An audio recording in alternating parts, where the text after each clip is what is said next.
Bonjour à tous, ici on va continuer sur les équations exponentielles et on va continuer sur les équations exponentielles de niveau 2 quand il y a deux exponentielles. Ici on va voir, on va rester encore sur exponentielle égale à exponentielle. Regardons cette équation-là. Ici, c'est une exponentielle égale à exponentielle, mais chaque exponentielle ici, il a un a. Vous vous rappelez les transformations y est égal à a, par exemple une base, exposant k, x moins d, plus c, ici, et bien c'est ça. J'ai cette exponentielle, mais j'ai un a ici, j'ai un k, j'ai un d, etc. Comment on va faire ces équations-là? Mais ça reste quand même une exponentielle égale à une exponentielle. Il n'y a pas de c. Première chose, je vais diviser par 5 et je divise par 5 ici. Pourquoi? Parce que je ne veux pas avoir des chiffres ici et des chiffres ici. J'aimerais avoir un seul chiffre dans un seul côté. Ici, c'est 80, c'est plus grand. C'est pour ça que je divise le plus petit par 5 par 5. Ici, ça me donnerait 1 demi, exposant moins 2x plus 7 égale 80 qui divise 5, c'est 16. Donc ça serait 16, 2 exposants x moins 1. Et là, ben, je vais mettre les parenthèses sur les exposants. Et là, je regarde. J'ai combien d'exponentielles? J'ai une exponentielle ici, c'est un exposant. J'ai un autre exposant ici. Il n'est pas une fonction exponentielle, mais c'est un exposant pareil, c'était à l'exposant 1. Et celui, c'est un exposant. Parce que là, je dois appliquer les lois des exponentielles, les lois des exposants. Encore une fois, la seule méthode que je peux faire pour résoudre ce type d'équation, c'est la base commune. Base commune. Toujours la base commune qui va régler mon affaire. Alors, quelle est la base commune ici? Alors, si vous la voyez, c'est correct. Ça serait, l'une des bases communes, c'est 2, c'est 1 demi, si vous la voyez. Sinon, on va faire la méthode que je vous ai montrée tout à l'heure. Ici, quelles sont les bases que j'ai? J'ai la base égale à 1 demi pour la première. J'ai la base égale à 16, une autre base égale à 16. J'ai une troisième base égale à 2.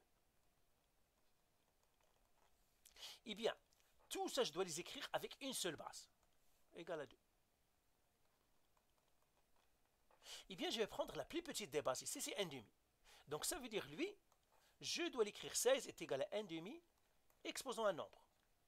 Et lui, le 2, je dois l'écrire ici, 1 demi, exposant un autre nombre. Je dois aller chercher ces nombres-là. Alors, je commencerai par le premier, ici. C'est ça, chercher la base commune. La base commune, c'est 1 sur 2. Seulement, le 16, ça doit être 1 demi, la base commune, exposant un nombre.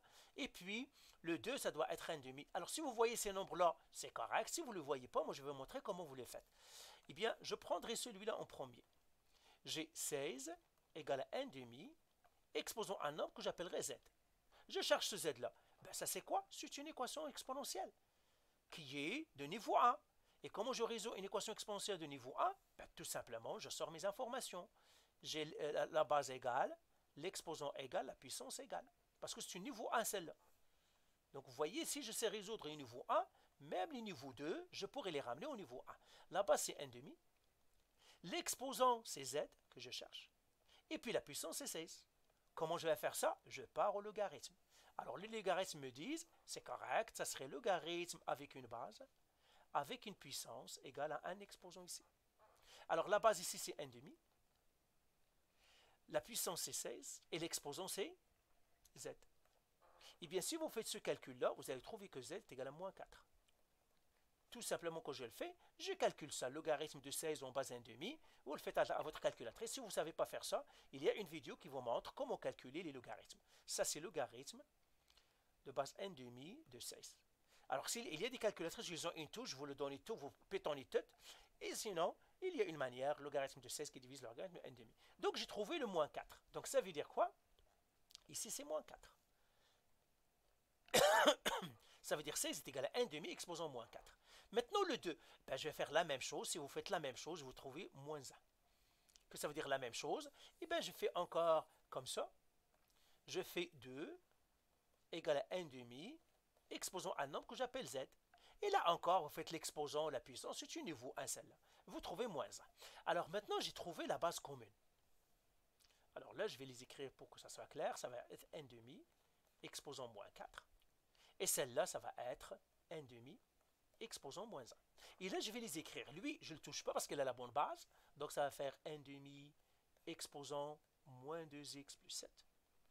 Égal. Le 16, c'est quoi? C'est 1 demi exposant moins 4. 1 demi exposant moins 4. Qui multiplie? Le 2, c'est quoi? C'est 1 demi exposant moins 1, qui sera exposant x moins 1. Là, je dois faire les lois des exposants. Premièrement, j'ai un exposant, l'exposant de l'exposant. Donc, je vais le faire. C'est moins 1 ça. Donc, je vais le faire avec une autre couleur. Donc, ça fait 1 demi, exposant moins 2x plus 7, égale 1 demi, exposant moins 4, qui multiplie 1 demi, exposant moins 1 fois x moins 1. Je continue les lois des exposants. Pourquoi? Parce que j'ai une exposant qui multiplie un exposant.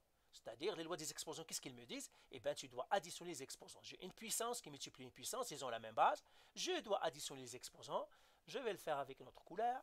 Donc, ça me donnerait 1 demi moins 2x plus 7 égale 1 demi exposant moins 4 plus moins 1 fois x moins 1. C'est ça. Alors, je vais effacer ici pour que je continue ici.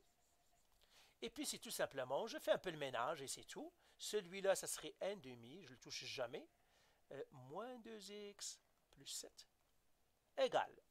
Alors là, je fais un peu de calcul, 1 demi, exposant le moins 4 et je distribue le moins 1. Ça serait moins 1x, c'est-à-dire moins x, moins 1 fois moins 1, c'est plus 1. Je fais un peu le ménage ici, ça me donnerait 1 demi, exposant moins 2x plus 7 égale à 1 demi, exposant moins 4 plus 1, c'est moins 3, moins x. Et là, je dis, or, j'ai une exponentielle égale à une autre exponentielle, ils ont la même base. J'ai le droit de scraper les bases. Attention, il y a ceux qui veulent scraper les bases à partir d'ici. Vous n'avez pas le droit. Vous devez avoir une base, une exponentielle égale à une exponentielle. Ici, j'en ai 3, c'est-à-dire exposant égale à exposant. Ici, j'en ai 3. J'ai lui et j'ai lui. D'accord? Même si lui, il n'a pas le x, mais quand même, ça compte. C'est pour cela que je dois faire la multiplication pour que je puisse scraper la base. Là, je scrape la base. J'ai le droit de scraper la base parce que c'est une puissance égale à une puissance. Ils ont la même base. J'ai le droit de scraper la base. Là, ça me donnera moins 2x plus 7 égale à moins 3 moins x. Et là, c'est une équation. Je suis dans quel pays? Le pays des équations linéaires. Vous voyez, toujours en temps aux équations linéaires. Et les équations linéaires, qu'est-ce que je vais faire? Ben, je sais les faire. Ben, ça serait moins 2x plus x. Les linéaires, je les ramène. Égale moins 3 moins 7. Ça va être ici moins x égale à moins 10. Je divise par moins 1. Je divise par moins 1. Et là, ça me donnerait mon x est égal à 10. Et bien voilà, j'ai résolu mon équation. Donc, x est égal à 10. Et là, j'ai fait réponse. X égale à 10. Voilà. Donc, voilà pour cet exercice. Et puis, on va encore regarder un autre exercice, toujours de niveau 1, niveau 2, pardon, etc. Allez, voilà. Allez, bye.